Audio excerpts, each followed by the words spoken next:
दोस्तों, जिस तरह से अमेरिका के राष्ट्रपति Donald Trump Nobel peace prize पाने के लिए एकदम बेकरार हैं, रो रहे हैं, गा रहे हैं, हर रोज एक प्रोपेगेंडा फैलाते हुए नजर आते हैं।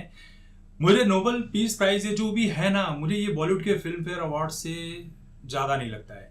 जैसे बॉलीवुड में किसी को भी उठाकर फिल्म फेयर अवार्ड दे दिया जाता है, वही नोबेल पीस प्राइज के लिए डोनाल्ड ट्रंप करते हुए नजर आ रहे हैं। डोनाल्ड ट्रंप अब पूरी तरह से डोनाल्ड डक में तब्दील हो गए हैं।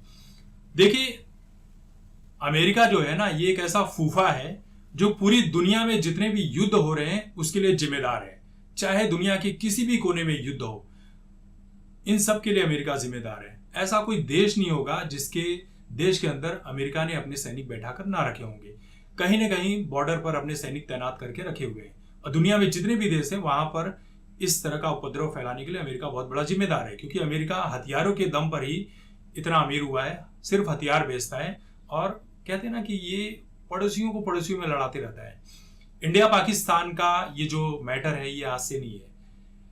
हर बार यूएन में चला जाता था। तो मोदी सरकार जब से है तब से ऐसी की तैसी करके रखी हुई है, पाकिस्तान की भी, अमेरिका की भी, चाइना की भी, भले वो कांग्रेसी और बाकी लोग ना माने। अभी जो युद्ध हुआ था ना, पहलगाम की घटना हुई थी, यकीन मानिए इसके पीछे भी अमेरिका का बहुत बड़ा हाथ था। पहले तो इसने पाकिस्तान के साथ जो भी किया होगा, लेकिन इसमें पूरा मानता हूं कि इसमें अमेरिका का ही पूरा हाथ है। भेज दिए, पहलगाम में लोग मारे गए। फिर उसके बाद ऑपरेशन सिंदूर चलाया गया। ऑपरेशन सिंदूर में पाकिस्तान की ऐसी की तैसी कर दी गई। फिर अचानक से युद्ध रुक जाता है। भारत पूरी तरह से इतना होल्ड बनाकर रखे हुए था, सब लोग कह रहे थे कि पाकिस्तान की ऐसी की तैसी कर डालो मोदी जी। लेकिन अचानक से युद्ध रुक गया, और युद्ध रुके उसके आधे घंटे पहले ही डोनाल्ड ट्रंप ट्वीट कर देते हैं कि पाकिस्तान और इंडिया के बीच में मैंने युद्ध रुकवाया है। परमाणु युद्ध होने वाला था, भारत बहुत बड़ा हमला करने वाला था, या पाकिस्तान भी परमाणु वॉर कर देता है, इसके लिए मैंने युद्ध रुकवा दिया। मुझे नोबेल पीस प्राइज दे दो, प्लीज मुझे दे दो, नहीं दोगे तो मैं यही रोने लगूंगा। ये है डोनाल्ड ट्रंप। इनका आखिरी कार्यकाल है और दूसरा है, तो ये चाहते हैं कि नोबेल पीस प्राइज मिले। इन्होंने एक ट्वीट और किया है, कई देशों के नाम जुड़ाए हैं, गल्फ कंट्री से लेकर middle east, European countries, Asian countries में ये युद्ध रुकवाना चाहते हैं। रसिया और यूक्रेन के बीच में भी युद्ध रुकवाने के लिए बात कर रहे थे कि इसी बीच यूक्रेन ने कहा कि 1.5 साल से वो तैयारी कर रहे थे और रशिया के ऊपर बहुत बड़ा हमला कर देते हैं फिर से। तो वो धरी की धरी रह जाती है। यहाँ पर इनका सपना टूट जाता है। इंडिया पाकिस्तान के मामले में टूट जाता है, कांगो के मामले में टूट जाता है। अभी इन्होंने इजराइल को बढ़ा दिया, भाई तू कर सकता है, हम तेरे साथ खड़े, तेरे पीछे खड़े। इजराइल ने ईरान के ऊपर हमला कर दिया। अब इजराइल को भी इतना नहीं पता था कि भाई ईरान इतनी तैयारी करके बैठा हुआ है। ईरान जिस तरह से इजराइल के ऊपर हमले कर रहा है, कहा यह जा रहा है कि इजराइल के पास 10 से 12 दिनों का ही अभी बस बचा हुआ है काम। 10-12 दिनों तक ही इनका एयर डिफेंस काम कर सकता है। जो 90% तक काम करता था इनका एयर डिफेंस सिस्टम, वो कहा जा रहा है 65% तक आ गया है। 25-30 मिसाइलें छोड़ी जा रही है, तो उसमें 3-4 मिसाइलें इजराइल के ऊपर आकर गिर रही है और बहुत बड़ा नुकसान हो रहा है। कहीं हॉस्पिटल के ऊपर, कहीं पावर प्लांट के ऊपर, कहीं न्यूक्लियर प्लांट के ऊपर, और बहुत से लोगों की जान जा रही है। ऐसा नहीं कि ईरान में लोगों की जानें नहीं जा रही, ईरान में भी लोगों की जान जा रही है। ईरान को तो मिडल ईस्ट के कई देशों ने कहा कि हम आपको भाई सहयोग करना चाहते हैं, ये भिजवा दे, वो भिजवा दे। ईरान ने कहा कि नहीं भाई, मैं कैपेबल हूँ, मुझे किसी की मदद की जरूरत नहीं है। सुनने में ये आ रहा है कि नॉर्थ कोरिया और रशिया पीछे से मदद कर रहा है, लेकिन उसके बावजूद भी ये युद्ध किस कगार पर है। ये रोज धमकी दे रहे डोनाल्ड ट्रंप ईरान को कि भाई रुक जा, भी मैं कह रहा हूं रुक जा, नहीं तो मैं हथियार चला दूंगा। अभी भी 2 हफ्ते का टाइम मांग रहे हैं। अब आप सोचिए कि 2 हफ्ते में इजराइल का क्या हो जाएगा।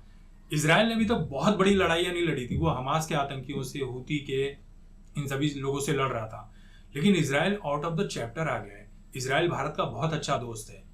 ईरान भी दुश्मन नहीं है भारत का, लेकिन अगर दुश्मन होता तो भारत के जो लोग वहां पर हैं, पढ़ रहे हैं स्टूडेंट, ये वहां पर छूट नहीं देता, एयर सर्विस अपना खोलता नहीं भारत के लिए। तो दुश्मन तो दोनों ही देश नहीं है, लेकिन अमेरिका चाहता है कि उसे नोबेल पीस प्राइज मिले। अब कुछ दिन बाद वो कहेगा कि भाई रुकवा दो युद्ध, रुक जाएगा तो फिर नोबेल पीस प्राइज के लिए लड़ बैठेगा कि मुझे चाहिए। पाकिस्तान ने तो नाम तक रिकमेंड कर दिया, क्योंकि आसिम मुनीर को दाल बाटी चोखा अमेरिका बुलाकर खिलाया गया है। और डोनाल्ड ट्रंप की चाल देखिए। डोनाल्ड ट्रंप जो है ये चाह रहे थे कि आसिम मुनीर को बुलाया गया यहाँ पर, तो मोदी जी G7 के लिए गए हैं, तो मोदी जी को भी बुला लेते हैं और मैं पूरी दुनिया में ये दिखा दूंगा कि देखो मैंने इंडिया और पाकिस्तान दोनों को बुलाकर डिनर पर परमाणु युद्ध रुकवा दिया, मैं ही हूं जो इनके बीच में वॉर रुकवाने वाला। लेकिन मोदी जी टफ निगोशिएटर, वो कहे कि भाई देख मैं अभी क्रोएशिया आया हुआ हूँ, वहां पर काम से आया हूँ, उसके बाद मुझे भारत जाना है, मैं नहीं आऊंगा।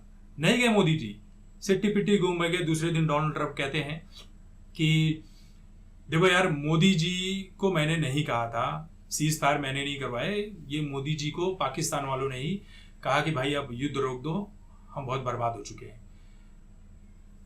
डोनाल्ड ट्रंप ऐसे हैं, आज सुबह उठेंगे कहेंगे कि सीज फायर मैंने करवाया था, कल बोलेंगे यार मैंने नहीं करवाया था, शाम को बोलेंगे फिर करवाया था, फिर सुबह उठते हैं कहते हैं कि यार सीज फायर मैंने करवाया था, फिर उठेंगे फिर कहेंगे कि यार मैंने नहीं करवाया था। और हमारे यहाँ एक सुप्रिया श्रीनेत है जिसे कर्कशी आंटी भी कहा जाता है, ये इनके ट्वीट्स सुबह उठती हैं, हर रोज इनका एक ही काम होता है, मोदी मोदी मोदी मोदी। अब तो बोलो, डोनाल्ड ट्रंप बोल रहे हैं कि युद्ध मैंने रुकवाया है। इनको अपने देश के पीएम के ऊपर भरोसा नहीं है, लेकिन डोनाल्ड ट्रंप के ऊपर भरोसा है। जिस अमेरिका के ऊपर कोई दुनिया का भरोसा नहीं करता, पूरी दुनिया भरोसा नहीं करती, उसके ऊपर ये भरोसा करते हैं कांग्रेस वाले। अब राहुल गांधी जो नरेंद्र सरेंडर बोला कर रहे थे, ये तब से चुप है कि यार मेरा तो पोपट हो गया, क्योंकि इनके बयानों को ही पाकिस्तान ने आधार बनाकर पूरी दुनिया में प्रमोट कर दिया।